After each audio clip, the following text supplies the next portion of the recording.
अलागंज नाम एक छोटे से गांव में मटरू नाम का एक व्यक्ति रहता था। मटरू अच्छा इंसान था, लेकिन मटरू के छोटे कद के कारण अलागंज के लोग मटरू को बिल्कुल भी पसंद नहीं किया करते। वे जब भी मटरू को देखते उसके छोटे कद को लेकर उसे खड़ी खोटी सुनाने लगते।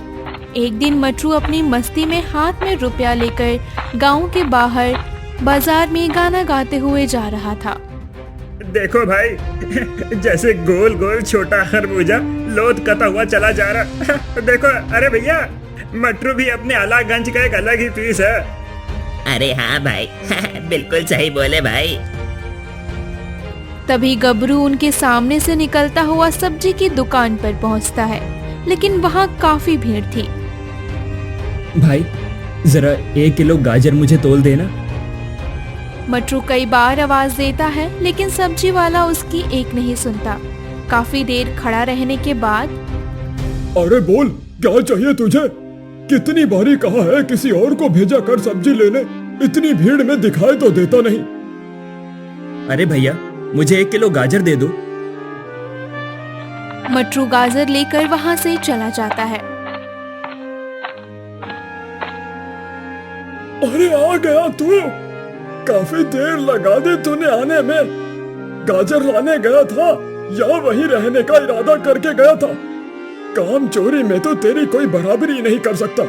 मटरू, अब मुझे यूं देख क्या रहा है? घर में एक बूंद भी पानी का पीने को नहीं है, जरा पानी लेकर आ। पूरा दिन मुफ्त की रोटियां तोड़ता रहता है, कोई काम धंधा भी कर लिया कर। मटरू अपने पिता की ऐसी कड़वी बातें सुनकर बहुत दुखी हो जाता है और नदी किनारे जा ही रहा होता है। बहुत बड़ी कंफ्यूजन है भैया, हर छोटी से छोटी चीज भी आपके बराबर की दिखती है। क्या बकवास कर रहे हो तुम? मेरा कद जरूर छोटा है, पर मैं किसी से कम नहीं हूँ, समझे ना? मैं हर वो काम कर सकता हूँ जो तुम दोनों कर सकते हो, समझे? मुझे कम मत समझना। और मटरू इतना कहकर वहां से चला जाता है। मटरू दूर चलने पर मटरू नदी के किनारे पहुंचता है और रोने लगता है। अब मेरा छोटा कद है तो मेरी क्या गलती है इसमें? बाबा भी मुझे नहीं समझते हैं, दिन रात बस मुझे ताने ही मारते रहते हैं। बस बहुत हुआ, अब मैं और ऐसी जिंदगी नहीं जीना चाहता हूँ जहाँ कदम कदम पर मेरा मजाक उड़ाया जाता है। मैं इस नदी में डूबकर अपनी जान दे दूंगा। तभी नदी में से एक बाबा उसके सामने आते हैं और मटरू से कहते हैं, मैंने तुम्हारी सारी बातें सुन ली है मटरू। तुम एक नेक दिल इंसान हो, लेकिन तुम्हारे छोटे कद की वजह से तुम इस नदी में अपनी जान देने जा रहे थे। मैं ऐसा नहीं होने दे सकता हूँ, इसीलिए मैं तुम्हारे सामने तुम्हें रोकने के लिए आया हूँ। महाराज, मुझे सब लोग परेशान करते हैं, मुझे हर जगह बेइज्जत किया जाता है, इसीलिए मैं और जीना नहीं चाहता हूँ। जब मैं जिंदा ही नहीं रहूंगा तो कोई भी मेरे बारे में बातें नहीं बना पाएगा महाराज। नहीं नहीं मटरू, ऐसा मत सोचो। तुम्हारी इस परेशानी का एक इलाज है मेरे पास। कैसा इलाज महाराज? बाबा ने मटरू को एक मंत्र बताया।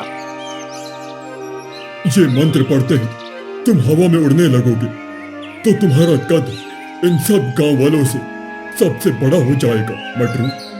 फिर गांव वाले तुम्हें कोई साधारण सा व्यक्ति नहीं समझेंगे। जब तुम ये मंत्र पढ़ोगे तो ये अपना जादू जरूर दिखाएगा।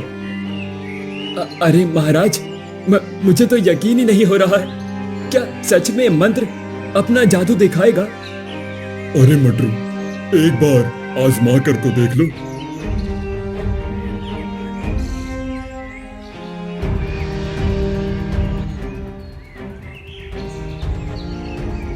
अरे महाराज, आपने तो बिल्कुल सच कहा था।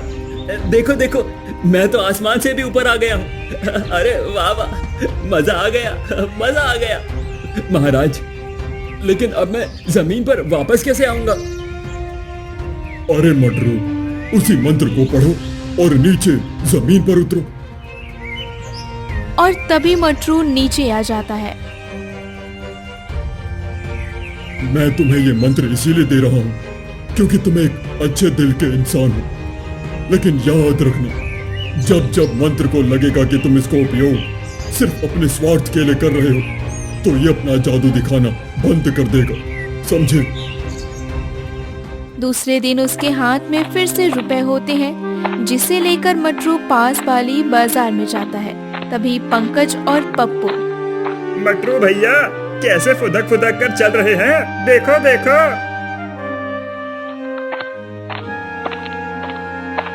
मटरू फिर से सब्जी वाले को आवाज लगाने लगता है। ये बेचारा सब्जी वाला मुझे देख भी नहीं पाएगा। लगता है मुझे अपना जादू दिखाना ही पड़ेगा। तभी मटरू मंत्र पढ़ता है और सबसे ऊपर दिखने लगता है। उसे सब देखकर हैरान हो जाते हैं। भैया ये क्या हो रहा है भाई? कहीं मैं कोई सपना तो नहीं देख रहा हूँ? भाई पप्पू बता तो जरा, जो मैं देख रहा हूँ वो तुझे भी दिखाई दे रहा है क्या? हाँ पंकज भाई, मुझे भी दिखाई दे रहा। ये मटरू आसमान में कैसे उड़ रहा है भाई? ये क्या हो रहा है? मेरे तो कुछ भी समझ में नहीं आ रहा है। भगवान, मुझे तो चक्कर आ रहे हैं पंकज भाई। क्यों सब्जी वाले भैया, अब मैं दिख रहा हूँ ना तुम्हें? बोलो बोलो। अरे मटरू भैया, तुम्हारे पास शक्तियां भी है। भैया तुम हवा में भी उड़ सकते हो। इतना देखते ही सब लोग डरने लगते हैं। मटरू की उड़ने वाली बात पूरे गांव में फैल जाती है।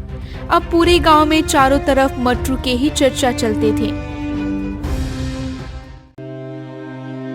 पूरे गांव में तेरे ही बारे में बातें होती रहती है। क्या ये सब सच है कि तू उड़ सकता है? पिताजी, ये बिल्कुल सच है, मैं उड़ सकता हूँ। लेकिन ये सब कैसे हुआ? मटरू अपने बाबा को सच बताने ही वाला होता है, लेकिन फिर मटरू अपने आप से कहता है, अगर मैंने बाबा को जादू के बारे में बता दिया तो सभी गांव वालों को ये पता चल जाएगा कि मुझ में कोई अद्भुत शक्तियां नहीं है। सारा कमाल उस जादुई मंत्र का है। नहीं नहीं, मैं किसी को नहीं बताऊंगा। हाँ, अरे बाबा, मुझे भी अभी मालूम हुआ है कि मैं उड़ सकता हूँ। मैं कोई मामूली इंसान नहीं हूँ, मुझ में अद्भुत शक्तियां हैं। अच्छा, फिर ये तो बहुत ही अच्छी बात है मटरू बेटा, तुझ में अद्भुत शक्तियां हैं। भगवान तेरा बहुत बहुत धन्यवाद जो तूने मुझे ऐसा बेटा दिया। अब मटरू गांव में जहां कहीं भी जाता सब उसे बड़ी इज्जत देने लगे। कोई भी उसके छोटे कद का मजाक नहीं बनाता था। अरे पप्पू देखो, मटरू जी आ रहे हैं। इनमें तो अद्भुत शक्तियां हैं भैया। ये तो हमारे गांव के लिए बड़ी खुशी की बात है। हाँ। मटरू बहुत खुश हो जाता है।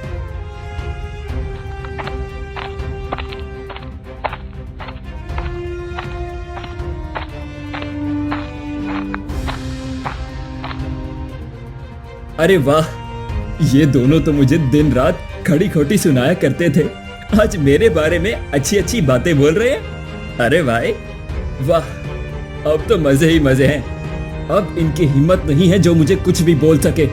आखिर अब मैं इस अलागंज में सबसे शक्तिशाली जो हूं, मैं इन्हें ऐसे ही नहीं जाने दूंगा।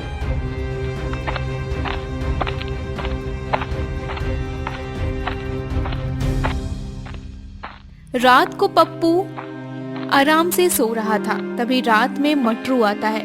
पप्पू को थप्पड़ मार के मटरू आसमान में उड़ने लगता है। भाई, किसी ने मुझे इतनी जोर का थप्पड़ मारा। कौन है? लगता है मेरा सपना होगा। भला मुझे कौन मारेगा? सो जाता हूँ। सपने भी बड़े अजीब अजीब दिखने लगे हैं आजकल। उधर पंकज भी आराम से सो रहा था। मटरू पंकज के पास जाकर पंकज को भी एक थप्पड़ जड़ देता है और आसमान में उड़ने लगता है। अगले दिन मटरू से मिलने गांव के कुछ लोग आते हैं।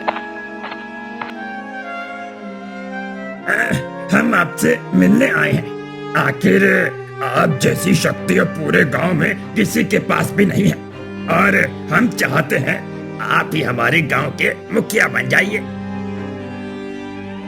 क्या कहा? मुखिया? वो भी मैं? अरे बाबा, अगर मैं मुखिया बन गया तो मेरे तो मजे ही हो जाएंगे। पूरे गांव में मेरा ही राज होगा। इस गांव में मैं मुखिया बनने के लिए बिल्कुल योग्य हूँ। हाँ हाँ तो ठीक है मटरू जी, कल आपको मुखिया बनने से पहले एक बार सभी गांव वालों के सामने अपनी शक्ति का प्रदर्शन करना होगा। उसके बाद ही हम आपको अपना मुखिया बनाएंगे। हाँ हाँ, क्यों नहीं, मैं तो हूँ ही सबसे शक्तिशाली। कल पूरा गांव देख भी लेगा कि कैसे मैं आसमान में उड़ सकता हूँ। तुम लोग अब तो मेरे मुखिया बनने की तैयारी करो, जाओ जाओ। अगली सुबह मटरू और पूरा गांव उपस्थित होते हैं।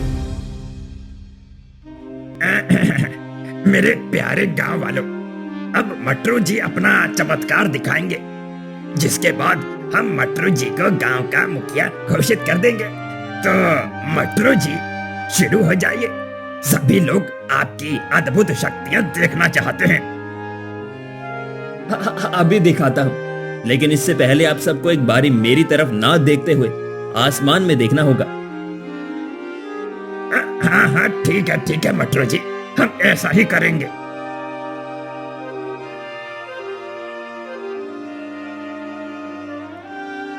अब आप लोग मेरी तरफ देख सकते हैं। अरे मैंने मंत्र तो पढ़ ही चुका हूं, पर मैं उड़ क्यों नहीं पा रहा हूं? ये मंत्र मुझे आसमान में उड़ाओ। तभी गांव वाले ये देखकर हैरान हो जाते हैं। लगता है मटरू भैया का चमत्कार जो है वो खत्म हो गया है भैया। हाँ, मुझे भी ऐसा ही लगता है। ये मटरू बातें तो बड़ी बड़ी कर रहा था, लेकिन अब देखो तुझसे नहीं हो पाएगा। और हाँ, अब तुम मुखिया बनने का तो भूल ही जाओ। अब तो मैं कहता हूँ, अब तो हम सबको अपने अपने घर चलना चाहिए।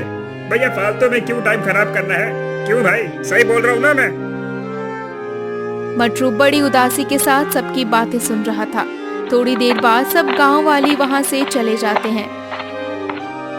पता नहीं क्यों आज इस मंत्र ने अपना जादू नहीं दिखाया, उल्टा सभी गांव वाले मुझे खड़ी खोटी सुना के चले गए।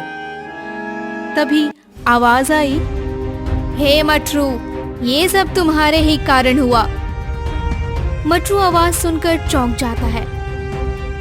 मैं तुम्हारे पास इसलिए आई थी कि गांव में कोई भी तुमसे ठीक से बातें नहीं करता था। हर कोई तुम्हारी छोटी कद के कारण तुम्हारा बस मजाक ही उड़ाता था। जब से मैं तुम्हारे पास आई तो सभी गांव वाले तुम्हें शक्तिशाली समझने लगे और तुम्हारी इज्जत करने लगे। लेकिन तुम्हारे मन में तो लालच आ गया। तुम समझने लगे कि तुम ही इस गांव में सबसे शक्तिशाली हो। अब तुम, मैं और उन लोगों में कोई फर्क नहीं रहा मटरू। इसलिए आज मैंने अपना जादू नहीं दिखाया। अब मैं तुम्हारे पास से वापस बाबा के पास चली जाऊंगी। मटरू ये बातें सुनकर अपनी गलती पर पछतावा करने लगा।